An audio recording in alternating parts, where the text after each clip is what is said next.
Hello friends, स्वागत है आप सभी का करंट अफेयर में। कुश पांडे सर का ये करंट अफेयर्स है, बट मैं एक शॉर्ट रिकैप लूँगा आपका May 1, 2024 का। तो very very thanks to Kush Pandey sir. चलो स्टार्ट करते हैं। रिवीजन क्वेश्चन के साथ ही स्टार्ट करेंगे और बहुत फास्ट तरीके से इसमें हम मूव ऑन करेंगे। तो पहला क्वेश्चन यहाँ आता है कि national council of applied economic research, जिसे आप NCAER भी जानते हैं, उसका मंथली रिव्यू आया है। उसके अकॉर्डिंग हमारा इंडिया टू FY25 में कितने परसेंट से ग्रो करेगा? तो दैट्स करेक्ट आंसर 7% से ग्रो करेगा। आपको यहाँ डिलॉइट का याद रखना है जो 6.6 है, और IMF के अकॉर्डिंग 6.8 है, और OECD के अकॉर्डिंग भी 6.8 है, जो आपको याद रखना है। नेक्स्ट आता है, हाल ही में कौन सी ऑर्गेनाइजेशन ऐसी है जिसने 2 सर्वे लॉन्च करेगी? पहला है inflation expectation survey of house hold, और दूसरा है कंज्यूमर कॉन्फिडेंस सर्वे। ये किस लिए किया जाएगा? ये कैप्चर करने के लिए किया जाएगा, ये जानने के लिए किया जाएगा कि प्राइस मूवमेंट और इन्फ्लेशन किस तरीके से इंडिया में होने वाला है। तो इसका सही आंसर कौन है? RBI। देखो, बड़े बड़े जो एक्सपेक्टेशन सर्वे हो गया, इन्फ्लेशन को लेकर के सर्वे हो गया, या फिर आपका कंज्यूमर कॉन्फिडेंस सर्वे हो गया, यानी कंज्यूमर कैसे खर्चेगा, ये हमेशा ऐसे सर्वेज जनरली RBI ही कराती है। बट हम जॉम्बी मोड ऑन करेंगे। यहाँ नाबार्ड से रिलेटेड हम कौन सी नाबार्ड ने अभी क्लाइमेटिक स्ट्रेटजी लॉन्च की थी। अच्छा, RBI और नाबार्ड का भी लिंक हुआ था, मतलब लिंक किए गए थे, अपने आप को MOU साइन हुआ है, जहां ये किसान को क्रेडिट देने के लिए EKCC के थ्रू फास्टर रेट से RBI का प्लेटफॉर्म यूज़ करके पेमेंट देंगे, या लोन प्रोवाइड करेंगे, या फिर उनको सर्विस देने की कोशिश करेंगे। यहाँ इंटरनेशनल मॉनेटरी फंड ने पाकिस्तान को 1.1 बिलियन का भी बेल आउट पैकेज दिया है, और 3.8 का इजिप्ट को दिया था, ये याद रखना। IMF के अकॉर्डिंग, अच्छा यही लिखा है, 6.8 से ग्रो करेंगे। वर्ल्ड बैंक के अकॉर्डिंग 6.6 से ग्रो करेंगे। पुराना थोड़ा सा रिवाइज हो गया। अच्छा, कौन सी इंश्योरेंस कंपनी ने अभी हाल ही में MOU साइन किया है पियरलेस फ्रिक्शन प्रोडक्ट्स के लिए? इस प्रोडक्ट डिस्ट्रीब्यूशन लिमिटेड के साथ, सॉरी गलत हो गया, Peerless financial product distribution limited के साथ, जिसे आप PFPDL भी बोलते हो। तो सही आंसर क्या है? HDFC लाइफ ने अभी हाल ही में किया है। तो आपको ये याद रखना है, इसमें इंपॉर्टेंट क्या है कि कौन सी ऑर्गेनाइजेशन ने किया है। फॉर एग्जांपल HDFC लाइफ ने हाल ही में किसके साथ MOU साइन किया है? तो पियरलेस फाइनेंशियल प्रोडक्ट डिस्ट्रीब्यूशन के साथ साइन किया है। Zombie mode on. चलो, SBI लाइफ ने हाल ही में इंडेक्सेशन एक्स लॉन्च किया था, जिसे जीता किसने है? एक्जिम ने जीता है, जो कि ये बेंगलुरु बेस्ड स्कूल है। नेक्स्ट है LIC ने हाल ही में क्या लॉन्च किया था? इंडेक्स एक्स लॉन्च किया है, और बाल अमृत लॉन्च किया है। इसके अलावा HDFC लाइफ की ही बात करें तो इसके नए चेयरमैन कौन बने हैं? किकी मिस्त्री बने हैं। हाल ही में कौन सी 2 कंपनी को हेल्थ लाइसेंस मिला है? तो गैलेक्सी का और नारायणा को लाइसेंस दिया गया है हेल्थ इंश्योरेंस बेचने का। अच्छा, बीमा विस्तार नाम से अभी एक हाल ही में बीमा रिलीज़ किया जाएगा, जो 1500 रुपये में आपके ओवरऑल सारे बीमा को कवर करेगा। ठीक है, 4th को छोड़ दो। चलो जल्दी से, कौन सी सर्विस, मेरे को भी क्वेश्चन आगे याद नहीं है, कौन सी सर्विस कंपनी इन्वेस्ट करेगी 5 million cross product payment platform BRICS PE pay? तो इसे पेयू करेगा, और ये पेयू को हाल ही में पेमेंट एग्रीगेटर का लाइसेंस मिला था। और पेयू, आपको ध्यान रखना है, पेयू कंपनी पे एक पेमेंट एग्रीगेटर है, यानी ऑनलाइन पेमेंट प्रोवाइड करती है, और इनकी नेटवर्थ को लेकर के RBI ने हाल ही में गाइडलाइन दिया था कि 15 करोड़ की नेटवर्थ होनी चाहिए, और साथ ही साथ 2028 तक में 25 करोड़ की होनी चाहिए। नेक्स्ट, जल्दी अब फटाफट अपन बात करेंगे, क्वेश्चन ख़त्म, अपने को अब सोल्यूशन की ओर भागना है। अच्छा, एक क्वेश्चन ये आता है कि इलेक्ट्रॉनिक ट्रेडिंग प्लेटफॉर्म ने कौन से नए रूल्स प्रपोज किए गए हैं इसके लिए RBI द्वारा? तो देखो, अगर जाहिर सी बात करें तो ETP मतलब क्या होता है? Electronic trading platform. तो इलेक्ट्रॉनिक ट्रेडिंग प्लेटफॉर्म यानी जो भी इलेक्ट्रॉनिक ट्रेडिंग यानी ट्रेडिंग कराता है स्टॉक मार्केट की, फ्यूचर एंड ऑप्शंस वगैरह में। तो इंडिया में वैसे टोटल 13 ETPs हैं, जो 5 ऑपरेटर्स द्वारा ऑपरेट किए जाते हैं। दैट्स इम्पॉर्टेंट कि आपको इसमें इलेक्ट्रिक कॉर्प आ जाएगा, ICAPIL इंडिया आ जाएगा, 360 ट्रेडिंग नेटवर्क आ जाएगा, और चौथा आपका आ जाएगा रेंटिफिव इंडिया आ जाएगा, ट्रांजैक्शन सर्विस, और ब्लूमबर्ग ट्रेड बुक इंडिया आ जाएगा। अच्छा, यहाँ ये 5 तो आपको याद ही रखने हैं, साथ ही साथ और क्या याद रखना है कि ETP यानी इलेक्ट्रॉनिक ट्रेडिंग प्लेटफॉर्म आखिरकार है क्या? देखो, ये एक प्रकार का ट्रेडिंग प्लेटफॉर्म होता है जो कि आपकी ट्रेडिंग करने में मदद करता है, और आपको ये लॉन्च क्यों किया गया है, रीज़न क्या है, तो इंटीग्रेशन करना ऑन शोर फॉरेक्स और ऑफ शोर फॉरेक्स मार्केट का, यानी बाहर की मार्केट और इंडिया की मार्केट का अभी हाल ही में जो इंटीग्रेशन हो रहा है, यानी मिलाव जुड़ाव हो रहा है, ताकि लोगों को एक फिजिबल आसानी से इन्वेस्टमेंट कर सकें, इससे रिलेटेड ये मिशन को कराया जा रहा है। अच्छा, कोई ईटीपी बनना चाहता है तो उसके लिए क्या होना चाहिए, 5 करोड़ की नेटवर्थ होना चाहिए, इंडिया में इनकॉर्पोरेट होना चाहिए, कंपनी इंडिया में रजिस्टर्ड होना चाहिए, और फॉरेन एक्सचेंज मैनेजमेंट एक्ट 1999 जिसे आप फीमा भी बोलते हो, फीमा 99 एक्ट को फॉलो करना चाहिए। ठीक है, on sure India, of sure outside India. अच्छा, नेक्स्ट अगर बात करते हैं ईपीएफ को लेकर के, हाल ही में एक इन्वेस्टमेंट आई थी, तो सॉरी ईपीएफ बोल दिया, FPI, foreign portfolio investment. Foreign portfolio investment की जो गवर्नमेंट सेक्टर में है, उसमें अगर इन्वेस्टमेंट की बात करें तो अभी भी वो अनचेंज्ड है, यानी अगर कोई गवर्नमेंट सेक्टर में इन्वेस्ट करना चाहता है, they can invest up to 6% अपने पोर्टफोलियो में, और साथ ही साथ बात करें तो स्टेट गवर्नमेंट में 2% कर सकता है, और कॉरपोरेट बॉन्ड्स में 15% कर सकता है। तो इम्पोर्टेंट क्या है, गवर्नमेंट सेक्टर में एफपीआई कितनी की जा सकती है, 6% तक की जा सकती है पूरे पोर्टफोलियो का। साथ ही साथ स्टेट गवर्नमेंट सिक्योरिटीज़ में 2% और कॉरपोरेट बॉन्ड्स में 15% की जा सकती है। ठीक, और इसके अलावा अगर अकॉर्डिंग टू एडिशनल लिमिट इतना आप करोड़, यानी 2000, सॉरी हमने गलत पढ़ दिया, 2,54,500 crore has been set for FY25। तो इतनी लिमिट रखी गई है, 2,54,000 करोड़ की लिमिट रखी गई है FY25 के लिए इन्वेस्टमेंट से लेकर के। अच्छा, 2 प्रकार के आपके एलोकेशन हो सकते हैं गवर्नमेंट सेक्टर्स में, एक होता है जनरल और एक होता है लॉन्ग टर्म। तो दोनों में ही 50-50% का रेशियो मेंटेन किया जा सकता है। तो यहाँ पास हो गया, जनरल में किस फॉर्म में किया जाता है, टी बिल के फॉर्म में, और आपके लॉन्ग में किस में किया जाता है, गवर्नमेंट सिक्योरिटीज़ में कर सकते हैं लॉन्ग टर्म्स में। नेक्स्ट आपका एक और आता है news, state bank of India ने HCL सॉफ्टवेयर के साथ हाथ मिलाया है। अच्छा, किस लिए ये MOU साइन हुआ है SBI और HCL सॉफ्टवेयर के बीच में? देखो, SBI एक बहुत बड़ी ब्रांच है और उसकी जो ट्रांसफॉर्मेशन है वो बहुत स्लो है।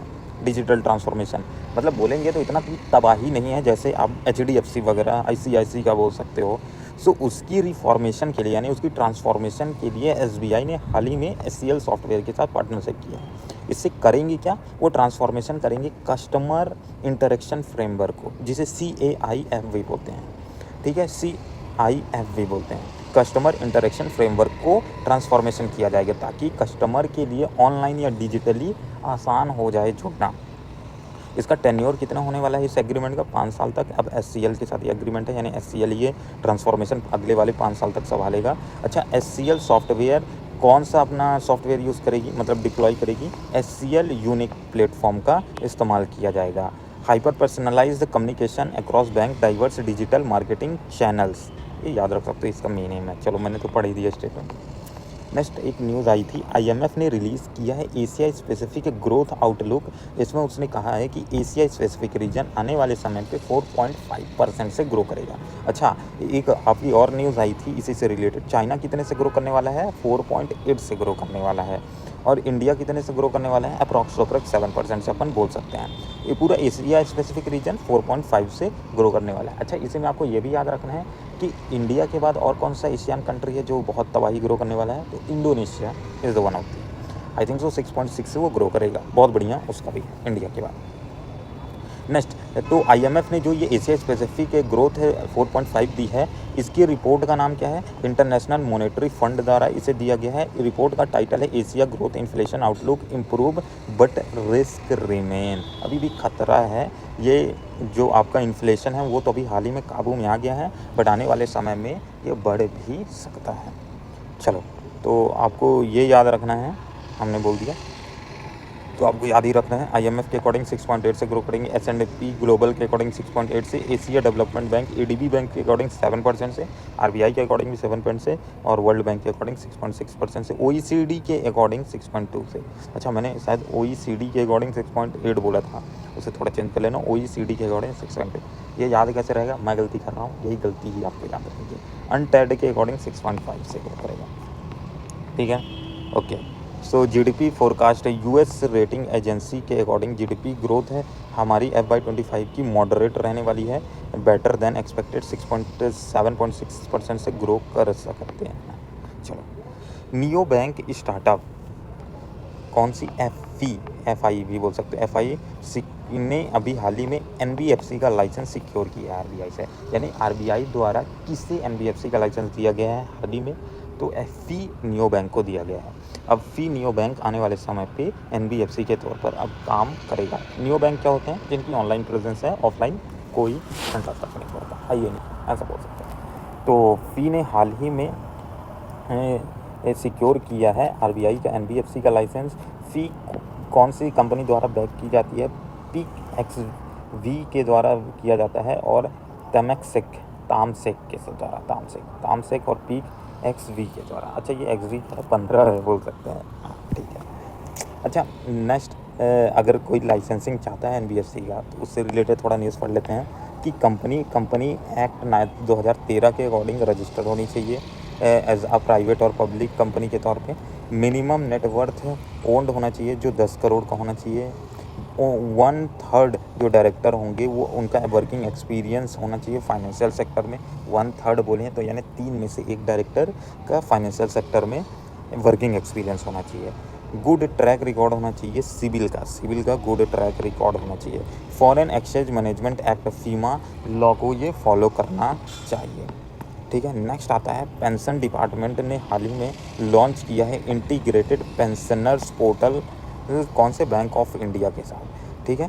तो पेंशन डिपार्टमेंट ने हाल ही में किसके लिए इंटीग्रेटेड पेंशनर पोर्टल लॉन्च किया है? तो बैंक ऑफ इंडिया के साथ लॉन्च किया है। याद कैसे करोगे? PBI, ठीक है, PBI से याद रख सकते हो। पेंशन डिपार्टमेंट ने लॉन्च किया है integrated pensioner portal for bank of India. तो PBI मैं क्यों बोल रहा हूँ? P for pension department, B for bank of India, BI यानी बैंक ऑफ इंडिया।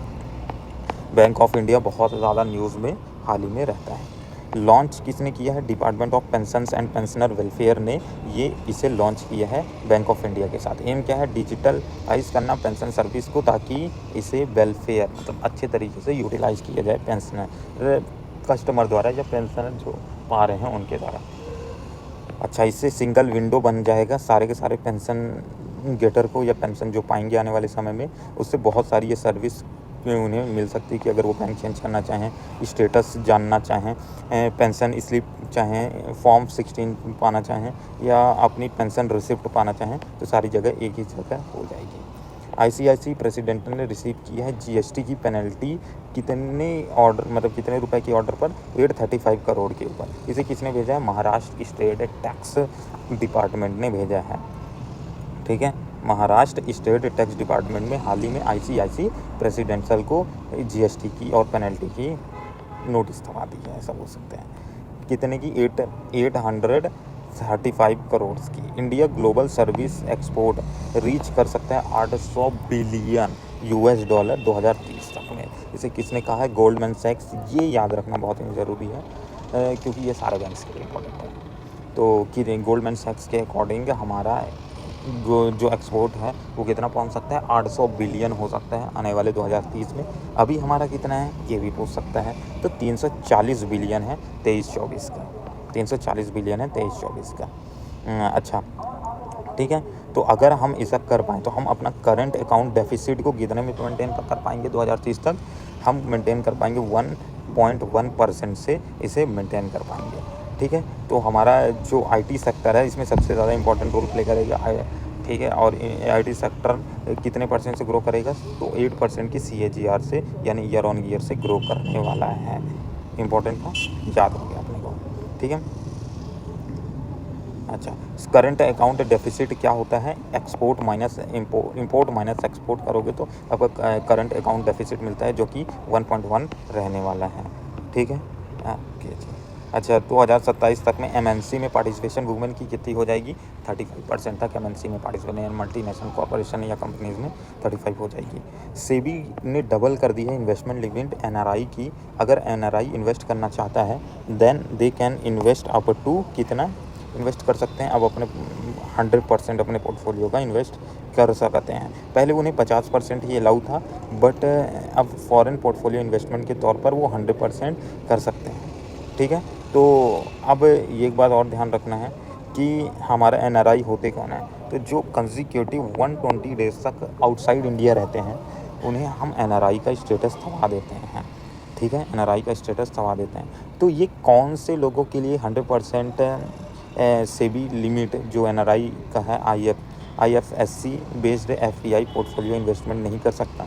तो वो नहीं कर सकता जो कि किसी भी कंपनी में 33% की होल्डिंग रखते हैं इंडियन कंपनी में। किसी भी इंडियन कंपनी में अगर उनकी 33% की होल्डिंग है सिंगल कंपनी में, देन वो किसी भी इंडियन कॉरपोरेट ग्रुप में, देन वो total investment with respect to total investment कितना 2500 करोड़ है, नहीं 25,000 करोड़ है इंडियन इक्विटी मार्केट में, देन वो ऐसा नहीं कर सकते। उनके लिए 100% एक्विजिशन अभी भी अलाउड नहीं है। तो अपने सिंपल कर देते हैं कि अगर कोई भी इंडियन कंपनी में 33% तक इन्वेस्ट किया हुआ है तो उसके लिए ये फॉरेन पोर्टफोलियो इन्वेस्टमेंट में एनआरआई स्टेटस में 100% पार्टिसिपेशन अलाउड नहीं है। ई कॉमर्स मार्केट आने वाले समय में इंडिया में 325 बिलियन का हो सकता है। अभी कितना है ये इम्पोर्टेंट है। तो अभी ये है आपका 2030 में 325 तक हो जाएगा, अभी ये 70 बिलियंस का है। ठीक है, इसके बारे में किसने बताया है? अभिजीत कुमार ने इस बारे में इन्फॉर्मेशन दी है। अच्छा, आईएमएफ अप्रूव करेगा 1.1 billion as a loan tranche Pakistan को। फाइनल उसने कहा था कि वो 3 बिलियन का बेल आउट पैकेज देगा पाकिस्तान को, उसका आखिरी है 1.1 बिलियन उसने फाइनली अप्रूव कर दिया है पाकिस्तान के लिए। पाकिस्तान में आ रही फाइनेंशियल क्राइसिस को डील करने के लिए ये किया जा रहा है। इंडियन कोर सेक्टर ग्रो करेगा आने वाले समय पे 5.2% से मार्च 2024 में, ये न्यूज़ आई है। ठीक है, इंडियन कोर सेक्टर कितने हैं? 8 कोर सेक्टर हैं इंडिया में। तो अपने को यह याद रखना है कि यार जो कोर सेक्टर है वो ओवरऑल कितने परसेंट से ग्रो करेंगे, तो 5.2% से ग्रो करने वाले हैं। और FY20 मतलब मार्च 2024 में, ठीक है, और ये ग्रोथ स्लो हुई है, अपने को याद रखना है। अच्छा, फरवरी में हमने FY बोल दिया, आपको ये चीज़ थोड़ा मिस्टेक क्लियर कर लें कि इंडियन कोर सेक्टर ग्रो किया है मार्च FY24 में 5.2 से, और फरवरी में कितना से ग्रो किया था? 7.1% से ग्रो किया था। अच्छा, 8 कोर सेक्टर्स कौन से हैं? कोल है, क्रूड ऑयल है, natural gas, steel, refined products, fertilisers, cement, electricity. ठीक है, तो ये 8 कोर सेक्टर हैं। ओवरऑल ग्रोथ है FY24 में इन कोर सेक्टर की कितनी होने वाली है? 7.5% होने वाली है, अगेन 7.8% इन FY23। यानी FY23 में 7.8% हुई थी, अभी कितना होने की? 7.5% होगी। ओवरऑल अभी कितनी ग्रोथ हुई है? मार्च में 5.2% ग्रोथ हुई है। आपको मेजरली इंपॉर्टेंट अगर मैं बोलूँ तो क्या सबसे ज़्यादा इंडिया में किसकी ग्रोथ सबसे ज़्यादा होने वाली है? तो आप बोलोगे सीमेंट कंपनीज की ग्रोथ सबसे ज़्यादा होने वाली है 10.6% से, पर सबसे कम किसकी होने वाली है? रिफाइनरी प्रोडक्ट्स की सबसे कम होने वाली है, जो कि आपकी कितनी है? 0.3% से, यानी माइनस में है, ये भी -0.3%। तो आपको ओवरऑल याद रखना है इस साल हम 7.5% से ग्रो करेंगे अपने कोर सेक्टर्स में। यूके वर्ल्ड का पहला लॉ दिया है जो कि ऑन हैकिंग को क्रैक डाउन करने के लिए है। यानी कोई भी बंदा 1 2 3 4 5 नाम का पासवर्ड नहीं रख सकता। ठीक है, यूके में, इंडिया में अभी भी अलाउड है, रख सकते हैं। रैपिड वार्मिंग जो हुई है इंडियन ओशियंस में, मतलब हो रही रैपिड वार्मिंग, उसके ऊपर एक स्टडी आई है। इस स्टडी को किया है Indian institute of tropical metrology ने, जिसे IITM पुणे ने दिया है। IITM यानी IIT पुणे ने दिया है। इसके अकॉर्डिंग जो इंडियन स्पेसिफिक रीजन है, इंडियन ओशियन है, उसका टेम्परेचर 1.7 डिग्री सेंटीग्रेड से लेकर के 3.8 डिग्री सेंटीग्रेड तक रहने वाला है। अभी इसमें याद क्या रखना है? तो देखो, अगर ये ऐसा रहता है देन इंडिया मेजरली होगा हीट वेव से। इंडिया की इकोनॉमी डंप हो सकती है इस हीट वेव के कारण, क्योंकि ओवरऑल एग्रीकल्चर प्रोडक्ट की प्रोडक्शन बहुत डिप कर जाएगी। क्योंकि हीट वेव के कारण ये कब से कब तक का डाटा है? 2020 से 2100 तक ऐसा होगा इसके बीच में। तो अगर हमने इसे हाल ही में मेंटेन नहीं किया ग्लोबल वार्मिंग जैसे रीजंस को, देन ऐसा हो सकता है। पहले हीट वेव इंडिया में अभी तक 20 दिनों की होती है, जिसमें हमारी बहुत ज़्यादा दिक्कत ये होती है। हाल ही में एक डाटा आया था जिसमें 170 के पास लोग हीट वेव के कारण, मतलब हीट वेव के रीज़न के कारण या भूखमरी के कारण बोल सकते हो, मारे गए थे इंडिया में। तो वो वाला भी न्यूज़ बहुत इंपॉर्टेंट है। बट हीट वेव 20 डेज़ का इंडिया में रहता है। आने वाले समय पे ये 220 से 250 दिन का हो जाएगा, जो कि बहुत लंबा समय है। पूरा साल निकल जाएगा फसल की ऐसी तैसी ये, ठीक है।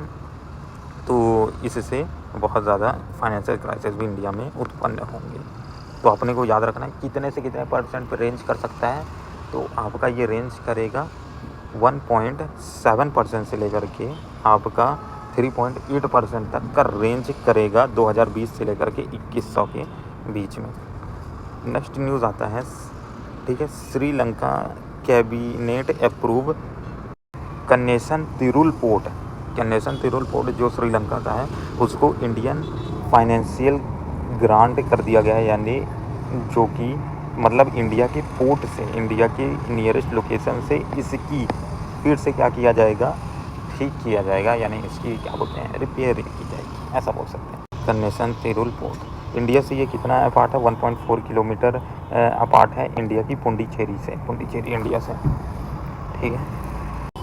यूएन ने यानी यूनाइटेड नेशन में अभी एक पैनल बनाया गया है क्रिटिकल एनर्जी ट्रांजिशन को लेकर के, कि जो जिनके पास भी क्रिटिकल मिनरल्स हैं वो अपने क्रिटिकल मिनरल्स को अपने पास रख के बैठे हुए हैं, तो उसमें क्या करने के लिए उसको प्रॉपर हर एक कंट्री में डिस्ट्रीब्यूशन हो, उसको लेकर के यूएन ने एक क्रिटिकल एनर्जी ट्रांजिशन मिनरल नाम से एक क्या बनाया है, पैनल बनाया है, जिससे सारी कंट्रीज़ में जो क्रिटिकल मिनरल्स हैं उसमें डिस्ट्रीब्यूशन हो सके। इसके अंदर 23 कंट्रीज़ आती हैं और 14 नॉन गवर्नमेंटल ग्रुप्स आते हैं, यानी NGOs पार्टिसिपेशन करते हैं, ठीक है। जैसे कि सबसे बड़ा क्रिटिकल मिनरल क्या है, तो सबसे बड़ा क्रिटिकल मिनरल्स में से अभी हाल ही में एक माना जाता है लिथियम, जो कि दुनिया का सबसे बड़ा लिथियम का भंडार USA में है, USA के स्लोटन वे में है, प्रेजेंट है, ठीक है, स्लोटन वे में USA में प्रेजेंट है। हमारे पास भी लिथियम के बड़े भंडार मिले हैं जम्मू एंड कश्मीर से, ये बात को अपने को याद रखना है।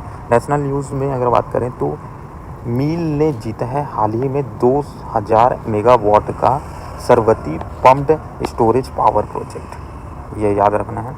ये कितने हज़ार करोड़ का प्रोजेक्ट का एस्टिमेट है, 8000 करोड़ की प्रोजेक्ट एस्टिमेट है, जिसे मेगा इंजीनियरिंग एंड इंफ्रास्ट्रक्चर, जिसे आप मील के नाम से जानते हो, वो इस प्रोजेक्ट को कंस्ट्रक्ट करेगी। याद रखना है कहाँ, कर्नाटक में। ओके, नाउ नेक्स्ट याद करते हैं। इसके बाद अगर ये बन जाता है देन ये largest pump storage power generation unit होने वाला इंडिया का। इंडिया ने हाल ही में खरीदे हैं more oil from Russia than Iraq and Saudi Arabia. तो हमने सबसे ज़्यादा तेल, कच्चा तेल कहाँ से खरीदा है, रशिया से, फिर इराक आता है दूसरे नंबर पे, और तीसरे नंबर पे आता है Saudi Arabia. Russia, Iraq, Saudi Arabia most important. अच्छा, इराक के साथ हमारी पार्टनरशिप बहुत ज़्यादा मतलब इम्प्रूव हुई थी। ऐसा न्यूज़ में माना जा रहा था कि इराक रशिया को ओवरकम कर सकता है ऑयल एक्सपोर्ट में, बट इस पॉइंट ऑयल के चक्कर में इंडिया कहीं भी जा सकता है यार। चलो, तो अपने को ये याद रखना है। नेक्स्ट आता है वुमेन्स पार्टिसिपेशन इंडिया में आने वाले 2027 तक में 35% हो चुकी है, ये याद रखना, बीच में कहीं क्वेश्चन आ सकता है। इंडियन वुमेन सरपंच और सभापति ने अभी हाल ही में किसको रिप्रेजेंट किया है, UN इवेंट इन न्यूयॉर्क जो हुआ है उसमें इंडिया को रिप्रेजेंट किया है। ये 57th मीटिंग थी जो कि commission on population and development के ऊपर की गई थी।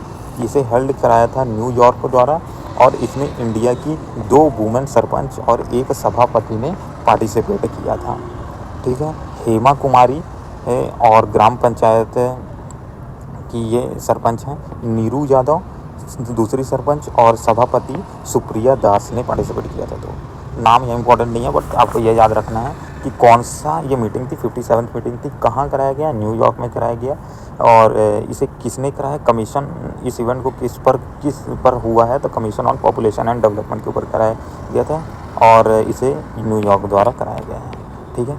अच्छा, इसमें जो मीटिंग हुई है वो किसकी कोलैबोरेशन के थ्रू हुई है, तो मिनिस्ट्री ऑफ पंचायत राज और United national fund for population activity India यानी UNFPA, United national fund for population activity India और मिनिस्ट्री ऑफ पंचायती राज द्वारा कराया गया है। इसका मेन एम क्या है, हाईलाइट करना और उन इम्पोर्टेंट पॉइंट्स को आगे बढ़ाना ताकि वुमेन इलेक्टेड रिप्रेजेंटेटिव जो पंचायती राज इंस्टीट्यूट्स में हैं उनकी जेंडर इक्वलिटी को और ज़्यादा बढ़ावा दिया जा सके।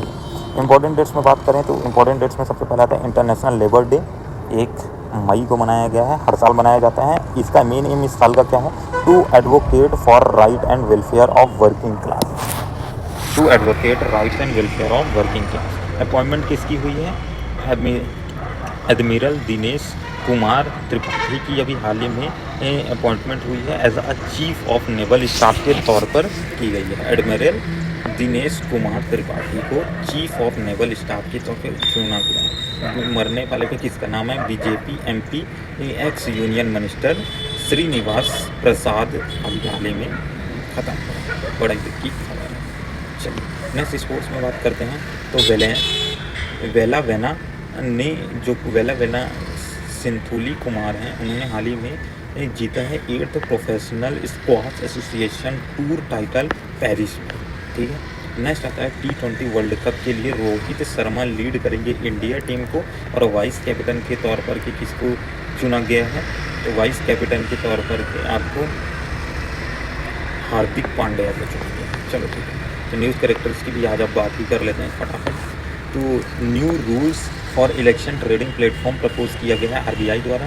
फॉरेन पोर्टफोलियो इन्वेस्टमेंट लिमिट जो गवर्नमेंट सेक्टर में है वो अभी भी अनचेंज है 6% पे, और FY25 के लिए गवर्नमेंट सेक्टर्स में 6%, स्टेट बॉन्ड्स में या स्टेट गवर्नमेंट सेक्टर्स में 2% और कॉर्पोरेट में 15% की जा सकती है। स्टेट SBI ने हाल ही में SCL सॉफ्टवेयर के साथ हाथ मिलाया है अपनी डिजिटल ट्रांसफॉर्मेशन के लिए। IMF ने रिलीज़ किया है एशिया पे specific growth outlook 4.5% for calendar year 2024। Neo bank startup Feke ने अभी NBFC का लाइसेंस सिक्योर किया है RBI से।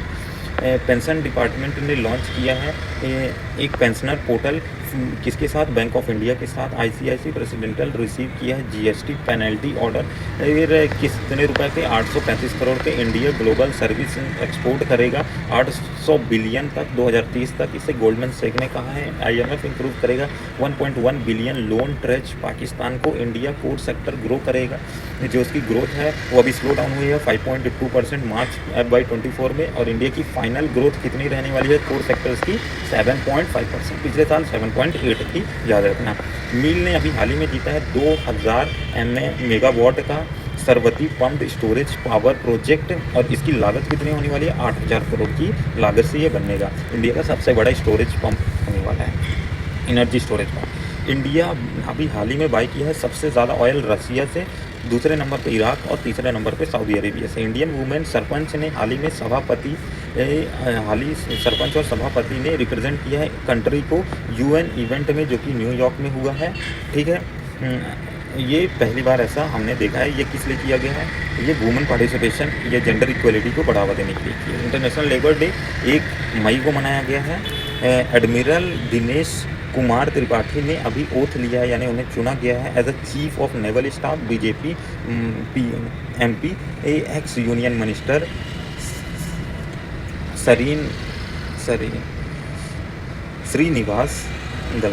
श्रीनिवास प्रसाद पास हुए हैं, मतलब उनकी डेथ हुई है अभी हाल ही में। वेलेना सिंथाली कुमार ने अभी हाल ही में जीता है 8th professional squash association tour title, जो पेरिस में हुआ है। T20 world cup Rohit Sharma ने लीड करेंगे, और वाइस कैप्टन के तौर पर आपके हार्दिक पांड्या रहेंगे। ये पूरी की पूरी न्यूज़ थी। इसके अलावा आपका एक और न्यूज़ है, बेंगलुरु आने वाले समय पे 4.5% से रेंटल मार्केट में ग्रो किया है। मुंबई दूसरे नंबर पे है, गुड़गांव तीसरे नंबर पे है, और सबसे कम जहां रेंट बढ़ा है वो दिल्ली है। सबसे ज़्यादा जहां बढ़ा है वो है बेंगलुरु, 4.5% से रेंटल मार्केट ग्रो। तो चलो यार, आज के लिए इतना ही। PDF के लिए अपन को कहाँ जाना है, तो PDF के लिए जाना है आपको टेलीग्राम पे, जिसका लिंक डिस्क्रिप्शन में। मिलते हैं अगले वीडियो।